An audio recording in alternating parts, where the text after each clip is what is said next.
कि तो आरक्षण का लाभ हम लोग कब लेंगे, जब पढ़ेंगे लिखेंगे तब लेंगे।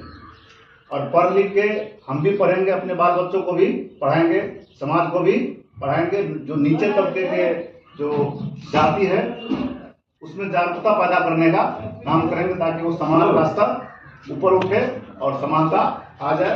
जब समानता आ जाएगा तब हम अम्बेडकर के सपना को साकार कर सकते हैं। इनका सिद्धांत था कि समाज में समता, स्वतंत्रता और भाईचारा होनी चाहिए। समता के लिए सबसे इम्पोर्टेंट चीज है एजुकेशन। स्वतंत्रता के लिए भी जो इम्पोर्टेंट चीज है वो एजुकेशन, क्योंकि एजुकेशन रहेगा तो अपने अधिकार को हम छीन सकते हैं और समानता ला सकते हैं। जब स्वतंत्रता समता आ जाएगा तब भाईचारा ऑटोमेटिक आ जाएगा। और अम्बेडकर का जो जिस प्रकार से भारत के लिए सपना देखा था उसका सपना साकार हो जाएगा। तो इस प्रकार से हम लोग अम्बेडकर के सपना को पूरा कर सकते हैं। दूसरा इसका किताब है हु आर शूद्राज, जो बहुत बेहतरीन पुस्तक है। हु आर शूद्राज का मतलब है कि शूद्र कौन थे। हमारे भारत में जो सबसे दयनीय स्थिति है वो शूद्रों की है। अब शूद्र कौन है, तो भारतीय समाज में मनुवादियों ने 4 व्यवस्था बनाई, ब्राह्मण, क्षत्रिय, वैश्य और शूद्र। ब्राह्मण, क्षत्रिय और वैश्य को अनटचेबल से बाहर रखा गया है, मतलब उसको अपर कास्ट कहा जाता है। और जो शूद्र है,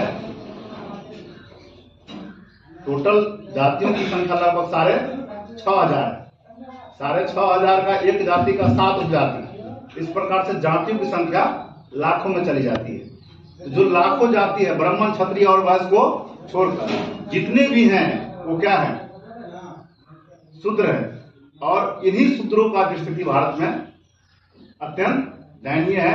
दयनीय इसलिए है क्योंकि उनसे उनका एजुकेशन छीन लिया गया है और उसको पाखंडवाद में धकेल दिया गया।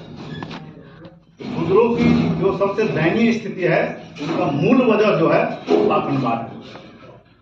इसलिए पाखंडवाद को हटाने के लिए हम लोग किसको फॉलो करेंगे, कबीर, ज्योतिबा फुले और महात्मा बुद्ध को। यदि इसके विचार को अपनाते हैं तो हम गौतम बुद्ध, ये अम्बेडकर के विचार को अपना लेते हैं और इस प्रकार से इनका सपना साकार हो जाए।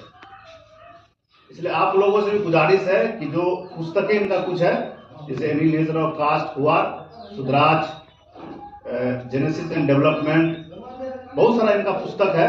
इनको हम लोग पढ़ेंगे और इनको जानने का प्रयास करेंगे। इन्हीं शब्दों के साथ हम अपने वाणी को विराम देते हैं। जय भीम, जय भारत।